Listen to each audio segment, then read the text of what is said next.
नमस्कार, मैं हूं आशीष चित्रांशी और आप देख रहे हैं the news launcher. Rahul Gandhi को पहले जेल में डालेंगे, उसके बाद संसद से बाहर करेंगे, क्योंकि असली मुसीबत तो संसद में ही है। जब से एलओपी बने हैं, यानी लीडर ऑफ अपोजिशन। अब जेल में डालेंगे, ये आप खबर सुबह से देख रहे होंगे अलग अलग जगहों पर कि ईडी शिकंजा कसने की तैयारी कर रही है। लेकिन जेल में डालने के से ही संसद की सदस्यता नहीं जाएगी। राहुल को संसद से बाहर करने के लिए सजा होनी चाहिए, सजा भी कम से कम 2 साल की। तो 3 ऐसे केसेज हैं, 3 केस पैरेलल, समानांतर, 3 तरफ से घेरा जा रहा है। एक रास्ते से जेल और बाकी 2 रास्तों में से जो मुफीद बैठे, जो सूट करे, उस रास्ते से संसद से आउट। राहुल गांधी से पूरी तरह से मुक्ति पाना चाहते हैं, क्योंकि राहुल गले की फांस बन गए हैं। और आप अगर गौर से देखेंगे तो राहुल ने ऐसी स्थिति पैदा कर दी है कि अब राहुल के पीछे पीछे भागना पड़ रहा है मोदी जी। भाव को चर्चा में कंट्रोल रूम जोड़िए तुरंत, तब हम इस विषय को और विस्तार से इसके भीतर जाते हैं। भाव, जो मोदी को राहुल से परेशानी है उसको समझने के लिए देखिए पिछले पिछले 15-20 दिनों पर जरा गौर कीजिए। मुझे तो कई बार लगा कि मोदी जी अब मणिपुर का भी रुख कर सकते हैं। वायनाड राहुल गए, वायनाड जाना पड़ा। 10 साल बाद मोदी जी को राहुल के पीछे भागना पड़ रहा है, अब मजबूरी हो गई है। अब इस मजबूरी से घिरे हुए, चारों तरफ से फंसे हुए मोदी किसी तरह राहुल से निजात पाना चाहते हैं। निजात पाने के लिए तीन केस, सब सुबह से एक केस की चर्चा कर रहे हैं, ईडी, लेकिन 3 केस समानांतर हैं। एक मामला है उत्तर प्रदेश के सुल्तानपुर में, एक मामला है झारखंड की राजधानी रांची में, और तीसरा जिसकी चर्चा सब कर रहे हैं, ईडी जिस मामले में, नेशनल हेराल्ड के मामले में, जिसमें ईडी अब आगे बढ़ने की तैयारी कर चुकी है। ईडी वाले मामले से जेल, सुल्तानपुर और रांची का, ये दोनों मामला मैं थोड़ा बता दूं, ये दोनों मामले 2018 से चल रहे हैं। अब देखिए 2018 से, लेकिन गिरफ्त कब हुए, रफ्तार कब पकड़ा इन दोनों मामलों में, ये पिछले कुछ दिनों से। सुल्तानपुर में, अच्छा टाइमलाइन भी एक बार मैं चर्चा कर दूं फिर सीधे आपके पास। सुल्तानपुर में आज 12 अगस्त को सुनवाई थी। इससे पहले सुल्तानपुर कोर्ट में वकीलों का बड़ा मतलब जोरदार तरीके से जज साहब से मांग थी कि जो है गैर जमानती वारंट जारी किया जाए और राहुल को गिरफ्तार किया जाए। लेकिन राहुल गांधी पिछली तारीख पर पहुंच गए और अपना बयान दर्ज करवाया। आज जज साहब को अकस्मात कुछ इमरजेंसी में 12 की तारीख पर नहीं सुनवाई हुई, 24 को तारीख लगी है। 12 छोड़ दीजिए, 13 दिन की, एक दिन की, 13 तारीख एक दिन की मोहलत है। और फिर 14 तारीख को रांची के एमपी एमएलए कोर्ट में केस लगा हुआ है। ये सारे, ये दोनों मामले अमित शाह से जुड़े हुए हैं, अमित शाह की मानहानि का मामला। एक मामला सुल्तानपुर वाला, एक मिश्रा जी हैं, विजय मिश्रा, भाजपा के नेता, उन्होंने केस किया है कर्नाटक के भाषण पर। और एक दिल्ली के अधिवेशन में जो राहुल ने भाषण दिया था, उस पर नवीन झा है, झा जी ने रांची के एमपी एमएलए कोर्ट में केस फाइल कर रखा है, जहां पर सार्थक शर्मा जज है। तो ये दोनों मामले 12 को तारीख, 14 को तारीख, 12 वाली तारीख 24 को, और इधर से ईडी। क्या राहुल से फाइनली निजात पाने के लिए सारे घोड़े खोल दिए क्या मोदी और शाह ने? देखिए आशीष जी, राहुल गांधी ये वो बात करते हैं जो इन गुजरातियों के गले नहीं उतरती। 2014 से लेके 2024 तक, इसके पहले गुजरात में निरंकुश शासन किया आपने, सवाल सुनने के आदी नहीं।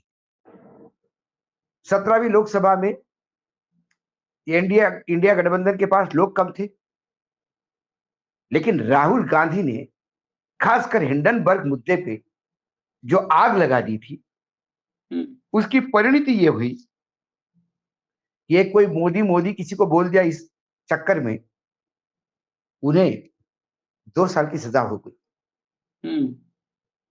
और जब से वो कानून बना, तब से शायद ये पहली बार हुआ है या दूसरी बार हुआ है अंग्रेजों के टाइम से कि 2 साल की सजा उन धाराओं में सुनाई गई, क्योंकि उनकी सजा। और देखिए, उधर अनाउंसमेंट हुआ, इधर सदस्यता निरस्त हुई, उधर घर खाली हुआ। हाई कोर्ट ने भी बरकरार रखा, सर्वोच्च न्यायालय ने स्टे दे के फिर वापस सांसद सदस्यता बहाल करवा दी। 18वीं लोकसभा में तो इंडिया गठबंधन पूरी ताकत के साथ आया है, और ये जो डबल बैरल है अखिलेश और राहुल, ये जब घेरते हैं तो सरकार को हर पल अग्नि परीक्षा साबित हो रही। क्या सरकार की ये बहुत बड़ी पराजय नहीं कि सरकार को एक बिल इंट्रोड्यूस करके पीएससी को भेजना पड़ रहा है? इससे ज्यादा पराजय हो नहीं सकती सरकार की। सरकार यदि मेजॉरिटी में है तो बिल पास क्यों नहीं करवा पाई? और सरकार को लगता है इस बिल पे विस्तृत रूप से चर्चा होनी चाहिए, तो सदन में ही चर्चा क्यों नहीं? जो अमेंडमेंट होने थे सदन में होते। पीएससी को भेजने का मतलब क्या है? सरकार ने बिल बनाने के पहले ही क्या स्टेक होल्डर को ले लिया? सरकार इस बात को समझ चुकी है कि अब राहुल नाम के इस झंझावत को, इस सुनामी को रोकना होगा, और रोकने के लिए सरकार के पास इनके तरकश में सिर्फ एक तीर है, एजेंसी। तो अब 3-3 जगह घेरे हुए हैं, 2 एमपी एमएलए कोर्ट में केस चल रही है। एक तो आपने बोला कि अभी अगस्त में ही है, 24 अगस्त व 14 अगस्त का एक केस है और एक 24 अगस्त का केस है। इस 10 दिन के हड़ताल में क्या होगा पता नहीं, क्या फिर 2 साल की लग जाती ये पता नहीं, फिर हाई कोर्ट जाना पड़ेगा, फिर सुप्रीम कोर्ट जाना पड़ेगा। इसी बीच ईडी का एक केस आया। ईडी ने राहुल गांधी, सोनिया गांधी से 40-40 घंटे की पूछताछ की। ये केस ऐसा केस नहीं है पुराना जिसमें कोई नया इन्वेस्टिगेशन होना है।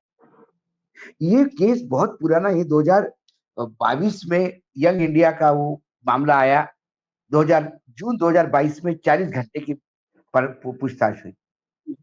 उस 40 घंटों में क्लियर कट है कि यंग इंडिया लिमिटेड कंपनी है, इसका स्वामित्व किसके पास है, एसोसिएटेड जर्नल लिमिटेड को टेक ओवर किसने किया, कैसा क्या हुआ, और उसके बाद जो हेराल्ड न्यूज़पेपर जो पब्लिश करता था एसोसिएटेड जर्नल एजीएन, उसको कैसा टेक ओवर किया, ये 5 लाख वाली कंपनी 751 करोड़ रुपए की एसेट कैसे है, ये तमाम बातें उसमें हैं। इस 40 घंटे के पूछताछ के बाद रिटर्न डॉक्यूमेंट हो गए, रिटर्न एफिडेविट हो गए, अब सीधा चार्जशीट फाइल करके केस होना है। फिर क्यों ईडी पूछताछ कर रही है? ईडी फिर जेल में डालेगी, फिर ईडी कहेगी कि हमको और 2-4 कागज चाहिए, हमें और इन्वेस्टिगेशन करना है। और ईडी का ये पैटर्न अब इतना रेगुलर हो गया है आशीष, कि अब छोटा बच्चा भी समझ जाता है कि ईडी क्यों कर रही।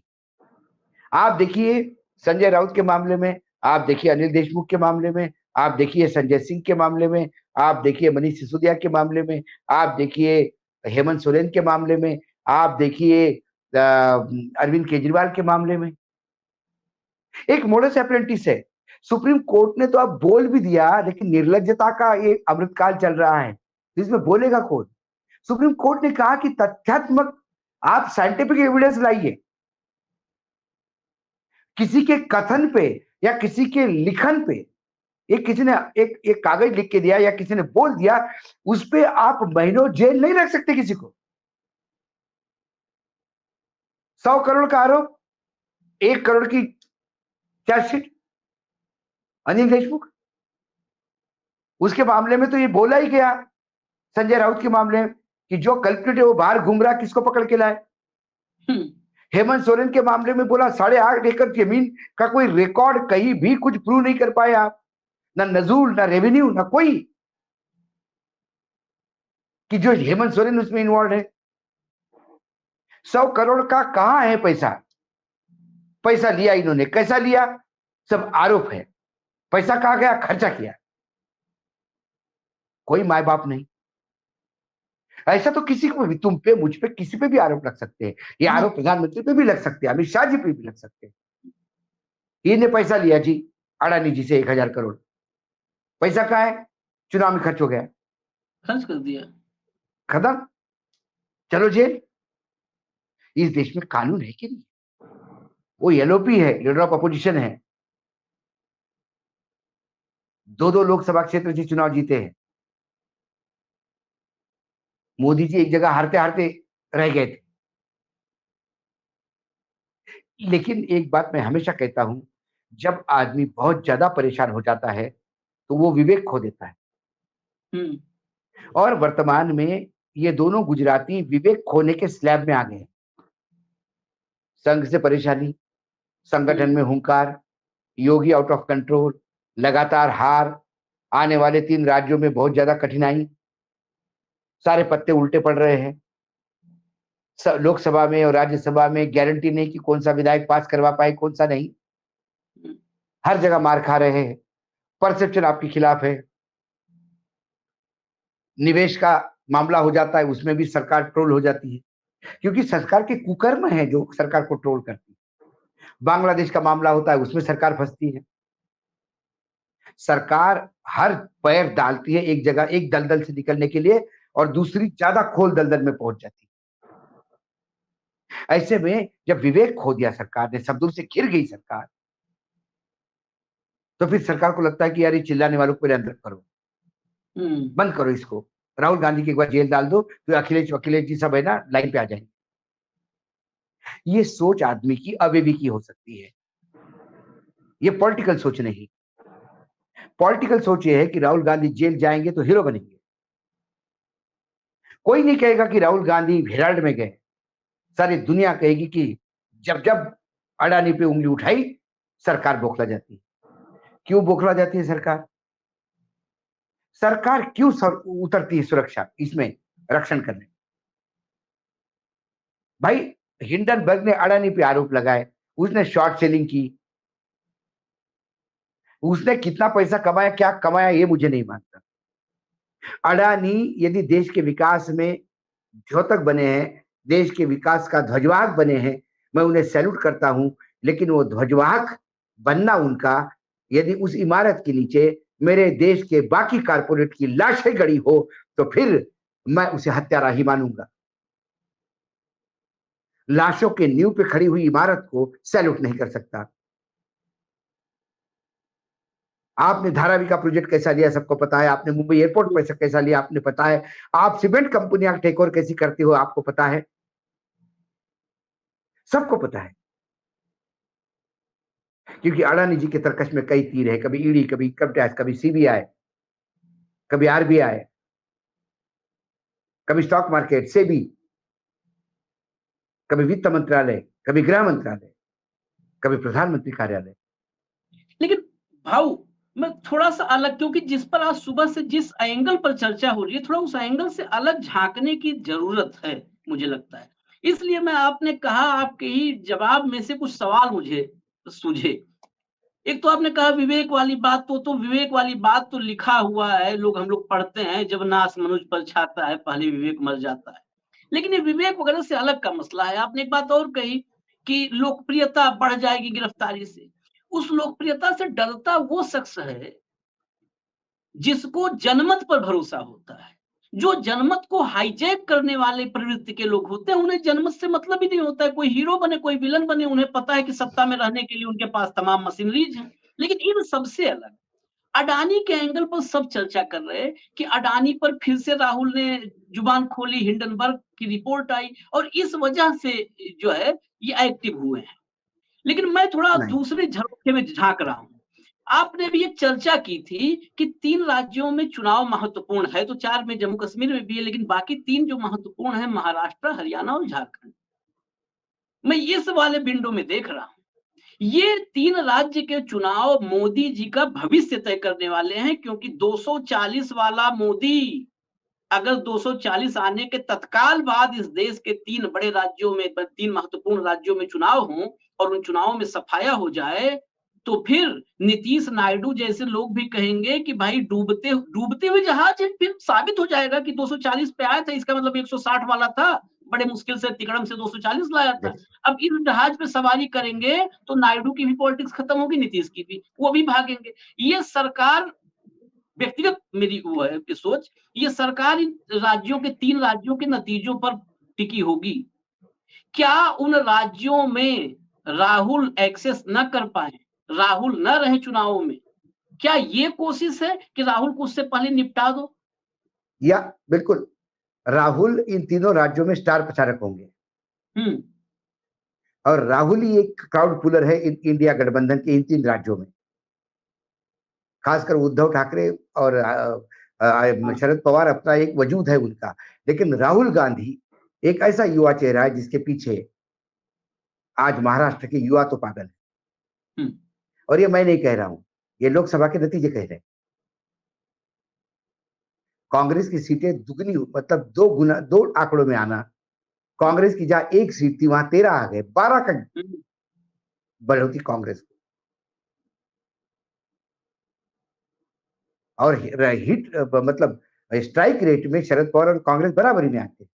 हम्म। तो मैं ये मानता हूं कि राहुल गांधी एक की फैक्टर होगा। उन्हें लगता है, लेकिन ये कैसी बात होगी आशीष? देखिए, आपने सही कहा विवेक, ये सब आपका एंगल बिल्कुल परफेक्ट है कि ये तीनों राज्यों में इनको राहुल नहीं चाहिए, लेकिन मुर्गे को ढकने से सुबह होना रुकती है क्या? हम्म। हम्म। सवाल ये है, मुर्गे को ढको या न ढको। सूरज मुर्गे की आवाज पे नहीं उगता, सूरज के उगने पे मुर्गा बाग देता है। ये इनको समझना चाहिए। और यही कारण है कि जो केजरीवाल के साथ इन्होंने ट्रीटमेंट किया, कि केजरीवाल को इन्होंने गुजरात की चुनाव तक अंदर हम्म। रखा, वोटिंग तक। हेमंत सोरेन को पूरे टाइम बाहर रखा, अंदर रखा। उसका क्या नतीजा हो गया? सारी आदिवासी सीटें, सिर्फ झारखंड की नहीं, इवन बंगाल की, महाल एरिया की, वो भी सीटें बीजेपी ने खो दी। इससे यदि वो सबक सीखने को तैयार नहीं और ये सोचते हैं कि एक और धक्का दे दो और इसको अंदर कर दो। राहुल गांधी, अभी देखिए, ईडी की अरेस्टी पे किसी की क्रेडिबिलिटी पे फर्क नहीं पड़ता। हाँ। क्योंकि ईडी की क्रेडिबिलिटी रोज सर्वोच्च न्यायालय लोगों के सामने नग्न कर रहा है। तो ईडी अरेस्ट करता है तो लोग कहते हैं कि ये मोदी जी को भारी पड़ रहा है, इसलिए अरेस्ट कर रहा है। उसके गुडविल में बढ़ोतरी होती है, वो मोदी जी से बड़ा नेता साबित होता है कि मोदी जी उसको फेस नहीं कर पा रहे, ईडी के पीछे छुप रहे हैं। ये 3 राज्य यकीनन 3 राज्य है, लेकिन इन 3 राज्यों में राहुल गांधी को आप अरेस्ट करोगे तो आपकी स्थिति बद से बदतर होगी। ये ध्यान रखिए आप। जनता नहीं। जान रही, जनता सब जान रही। जनता अडानी को भी समझती है, जनता सेबी को भी समझ गई आ गई है, सेबी के चेयरमैन को भी समझ गया, सेबी बोर्ड कैसा लिपापोती कर रहा है ये भी समझ में आ रहा है। जनता को ये भी समझ में आ रहा है कि ब्लैकस्टोन एकाएक ही कैसा एकदम चमकने लगा है, ये काला पत्थर काला सोना कैसा बन गया है, ये भी लोगों को समझ में आ गया। ये पुराना मोडस अप्रेंटिस है। कई जगह आप देखते हो, कई एक लोअर लेवल पे तो आपने कई बार, जब हम डिस्ट्रिक्ट लेवल पे जाते हैं हम्म। तो अक्सर लोग किसी अधिकारी के साले को पार्टनर बना लेते हैं, किसी अधिकारी के दूर के रिश्ते तो अपना साथी बना लेते हैं, ठेकेदार, और इसको ठेके मिलते हैं। कमीशन उधर देने के बजाय इधर देना पड़ता है। मैं कई पब्लिकेशन ऐसा जानता हूं, क्या नाम ले किसी का, कि वो डीएवीपी के अधिकारियों की रिलेटिव्स को अपने यहाँ मार्केटिंग में रखते हैं, बस तनख्वाह जाती है, उनको कोई मार्केटिंग करना नहीं। वो एक रिश्वत देने का नया फॉर्मेट है। हम्म। तो ये भी रिश्वत देने का एक नया फॉर्मेट है। जिनको कोई एक्सपीरियंस नहीं है उस सेक्टर में, ब्लैकस्टोन ने उनको रख लिया। क्या ब्लैकस्टोन के आईपीओ आने वाले हैं? क्या मार्केट में एक बहुत बड़ी चर्चा है, एक बहुत बड़ा फूड ब्रांड, जो नमकीन का सबसे बड़ा, इस देश का सबसे बड़ा फूड ब्रांड है, जो विश्व में तहलका मचा चुका है, क्या उसको ब्लैकस्टोन ने टेक ओवर किया है? क्या उसका नहीं, आईपीओ होने जा रहा है? तो इस ये पर सारी पूरा खुलासा भाऊ, इस पर तो पूरा खुलासा आपके जरिए में, इससे पूरा खुलासा, क्योंकि नमकीन इस देश के इस देश के लोगों को, खासकर आप तो इंदौर से पढ़ाई लिखाई किए हैं, जिसकी इंदौर से स्कूलिंग हुई है वो नमकीन की कीमत जानता है। बिना थाली में, कटोरे में, वो थाली में किनारे नमकीन रखे हुए चर्चा भोजन भी नहीं होता है मध्य चर्चा प्रदेश वालों को। चर्चा चर्चा बहुत जबरदस्त है हाँ, कि ब्लैकस्टोन ने हल्दीराम को टेक ओवर किया है 51% at the cost of 1200 crore. ये सबसे बड़ा डील माना जा रहा है। ये चर्चा उस सेक्टर से आई है जो अक्सर वो चर्चा सही साबित होती। अभी तक वो सोर्स मेरा फेल नहीं हुआ, क्योंकि चर्चा है तो हमने भी चर्चा की। क्या इसके बाद ब्लैकस्टोन हल्दीराम का आईपीओ लेके आएगा 2000 करोड़ का?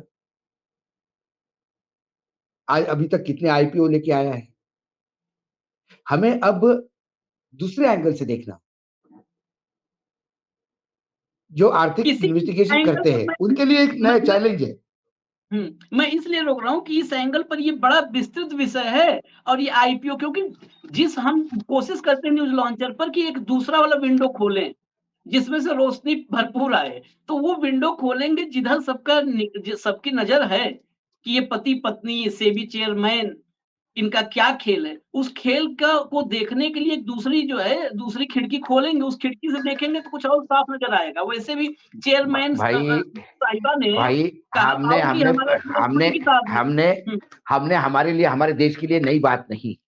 जो लोग बिजनेस जर्नलिज्म फॉलो करते हैं उनको पता है कि आईसीआईसीआई बैंक की जो कोचर मैडम थी और वीडियोकॉन के चक्कर में जो सब जेल गए थे ये लोग,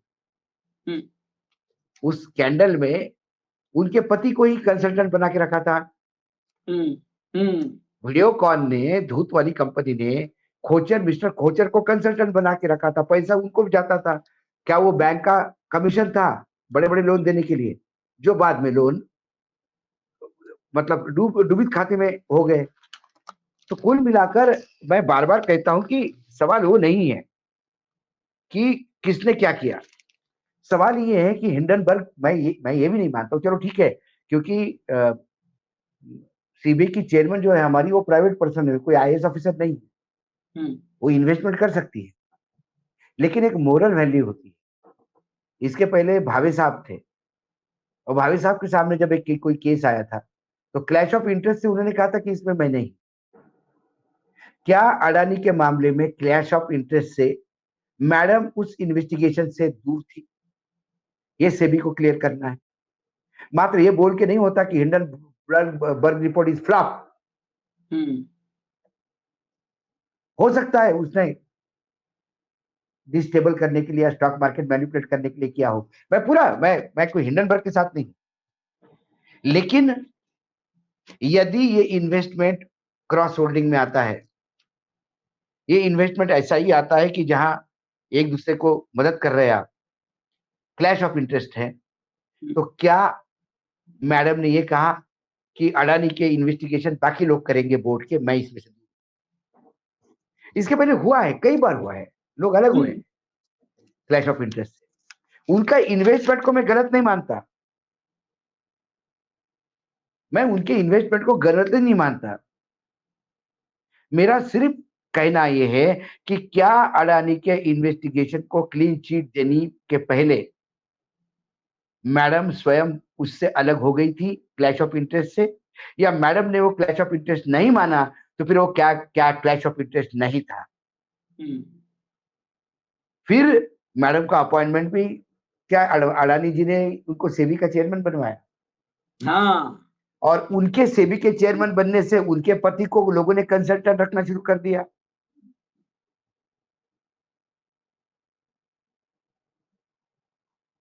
असली मसला यही है। इसीलिए जो मैंने कहा कि मोहतरमा ने कहा था कि हमारी फिनेंशियल हिस्ट्री खुली किताब है, लेकिन वो किताब किसी पढ़ने को दे ही नहीं रही है। खुली किताब दीजिए, हम लोग पढ़ते हैं, कोशिश कर रहे हैं। कोशिश होगी कि भाऊ जो खुली किताब पढ़ना शुरू किए हैं, वो क्या लिखा है उस खुली किताब में, वो आप तक लेके आए एक स्पेशल प्रोग्राम के जरिए, जिसमें नमकीन भी हो, रसमलाई भी हो, समोसा, सब कुछ हो उसमें। तो अलग से आएंगे पति पत्नी की खुली किताब पढ़ने के लिए। लेकिन एक जो जिस मुद्दे पर थे उस पे एक आखिरी सवाल, आपने कहा कि राहुल को अरेस्ट करने से इनको लाभ नहीं होना है, लेकिन जब आदमी का जो लॉस है वो लॉस मतलब जो कहते हैं ना आखिरी सीमा उस लेवल का लॉस, क्योंकि मैं ग्राउंड की रियलिटी बताऊं, ग्राउंड पर झारखंड में मैंने जो जिनकी रिपोर्टिंग और जिनके जो है इसी लोकसभा चुनाव में जिनकी रिपोर्ट बिल्कुल सही साबित हुई लोकसभा वार, कहां पर मजबूत है इंडिया, कहां एनडीए, उन लोगों की रिपोर्ट है कि झारखंड में 15 से 20 सीट, भाजपा इससे ऊपर नहीं जा रही है। हरियाणा में 15 सीट, हरियाणा में 15 सीट, और महाराष्ट्र की मैं क्या बात करूं, आपने पहले कह रखा है कि 50 क्रॉस नहीं बीजेपी, और पूरी पूरी जो है महायुति वो 75। तो ऑलरेडी ये लॉस के जो चरम सीमा तक पहुंच चुके हैं। तो जब लॉस कहा ना कि जैसे जैसे नाश वैसे सत्यानाश, तो अब नाश और सत्यानाश का फर्क, जैसे नाश वैसे सत्यानाश, जब हम वैसे ही 50 पे अटक रहे हैं, 15 पे अटक रहे हैं, तो कम से कम इसे राहुल को तो निपटा ही दो। हो सकता है कि राहुल नहीं रहे तो कुछ मौका बने, कहीं इस लेवल की तो सोच नहीं है। यही है, वैसे तो हारना है, ऐसे भी हारना है, हाँ, चांस लेके देखते हैं, चांस लेके देखते हैं। इसलिए राहुल को अंदर जाना होगा।